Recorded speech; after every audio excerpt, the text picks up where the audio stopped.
Hello, welcome to the self-learning platform by Dr. Sushma Singh. Today we start Unit 10, MT Gandhi.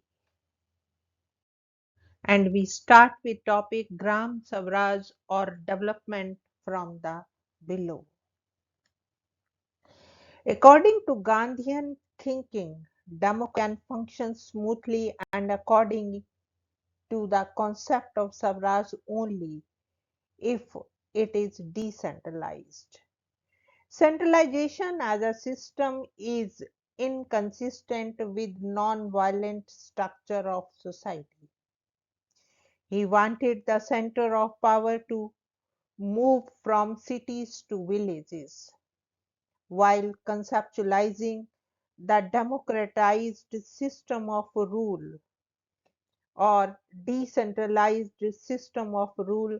Gandhi advanced his theory of ocean click circle, which he explained in the following word. In this structure composed of innumerable villages, there will be ever widening, never ascending circles. Life will not be a pyramid with the apex sustained by the bottom, but it will be an oceanic circle whose center will be the individual, always ready to perish for the village, the latter ready to perish for the circles of villages, till at last the whole becomes a life composed of individuals, never aggressive in their arrogance, but ever humble, sharing the majesty of the oceanic circle of which they are integral units. Therefore, the outermost circumference will not wield power to crush the inner circle, but will give strength to all within the derive its own strength from it. Gandhi defended each opposition even at the cost of being called a utopian. I may be taunted with the retort that this is all utopian and therefore not worth a single thought. If Euclid's point, though incapable of being drawn by human agency, has an imperishable value, my picture has its own for mankind to live. Let India live for this true picture, though never realizable in its completeness. In building blocks of democracy have to be villages. Gandhiji wanted each village to have an manually elected panchayat to manage the affairs of the village. Each village, following the oceanic circle theory, must be autonomous yet interdependent. As Gandhiji argued, my idea of village Swaraj is that it is a complete republic independent of its neighbors for its own vital wants and yet interdependent for many others, in which dependence is a necessity. Next point is ideas on economy. Gandhi's political philosophical idea came to shape his ideas on the economy centrally. His economic thought revolves around the following normative ideas. Economic process must work toward equality and non-exploitation. It must be consistent with full employment. It must provide low priced consumer goods which satisfies the needs of the people. All those industries with sophisticated technology must be in the public sector. No mass production without equal distribution. For Gandhiji, two cardinal principles in his economic thought are promotion of equality together with social justice. For the purpose, the three principles which he prescribed are of non-possession, that is, economic policies to be pursued on need base and not on the want base. Inequality arises with irrational desires to have more than what one wants. In technologically advanced countries, people do not consume goods in the same proportion they produce. Labor intense technologies are to be preferred to the capital intensive ones. Gandhiji's economics stressed on equality, social justice, full employment, and harmonious labor capital relations. The last 2 centuries produced a good number of social thinkers and scientists. Marx offered an alternative to capitalist system articulated by Adam Smith. He called it communalism.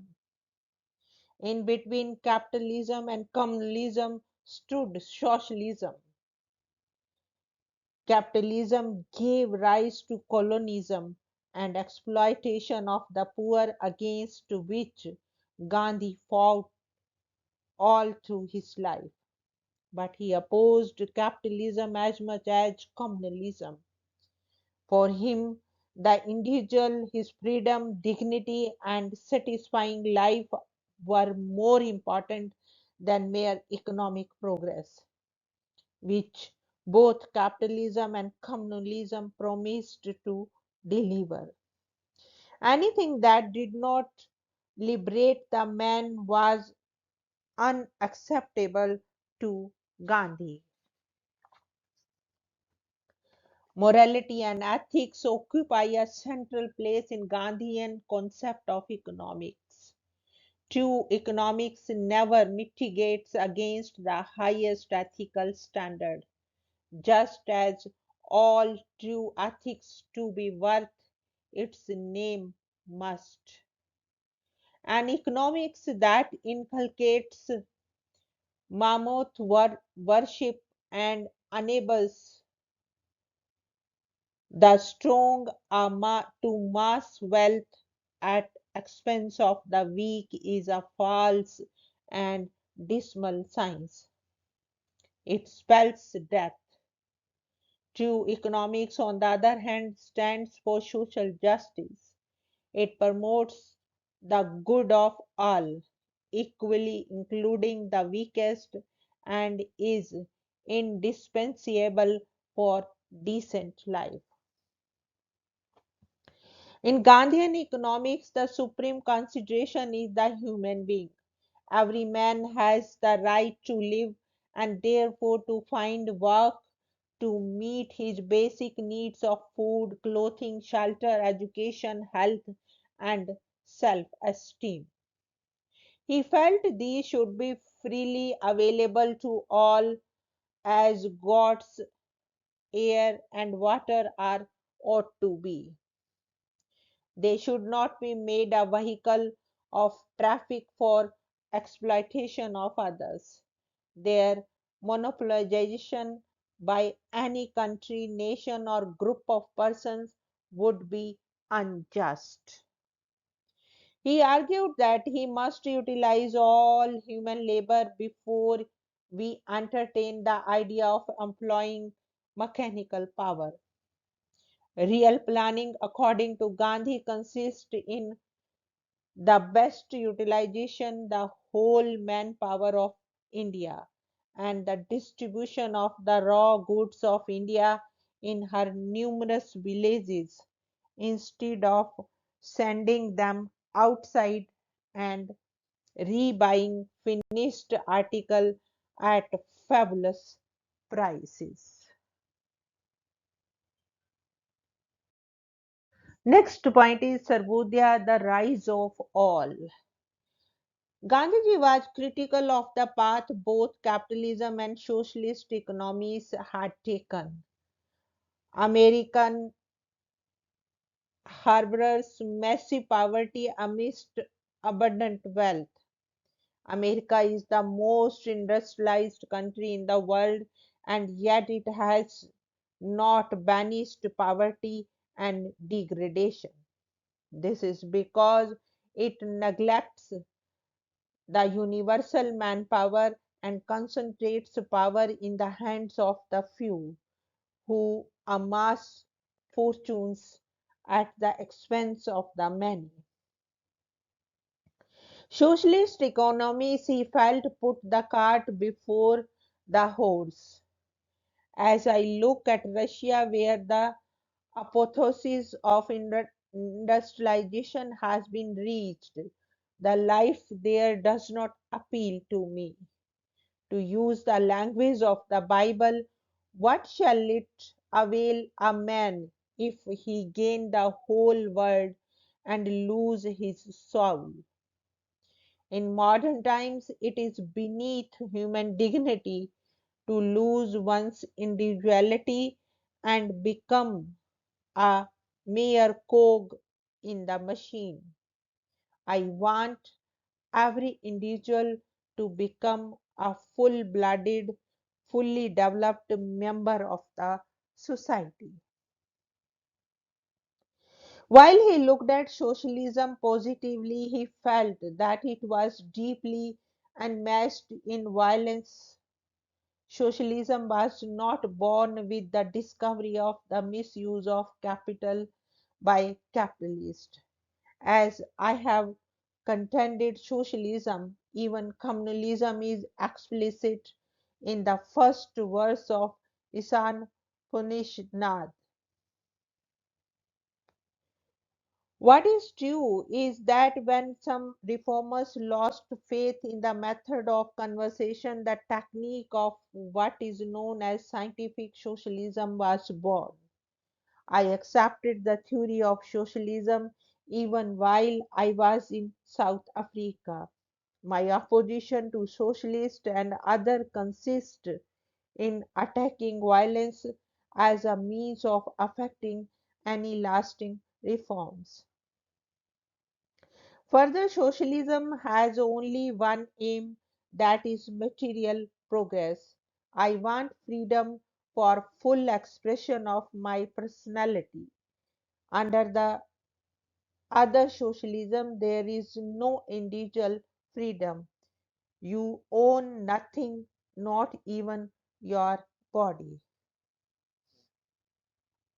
Against capitalism and socialism, Gandhi proposed the concept of Sarvodaya, which was based on three basic principles. First, that the God of the individual is contained in the good of all. Second, that the lawyer's work has the same value as the barber's in as much as all have the same right of earning their livelihood from their work. Third, that a life of labor, that is the life of the tiller of the soil and the handicraftsman, is the life worth living.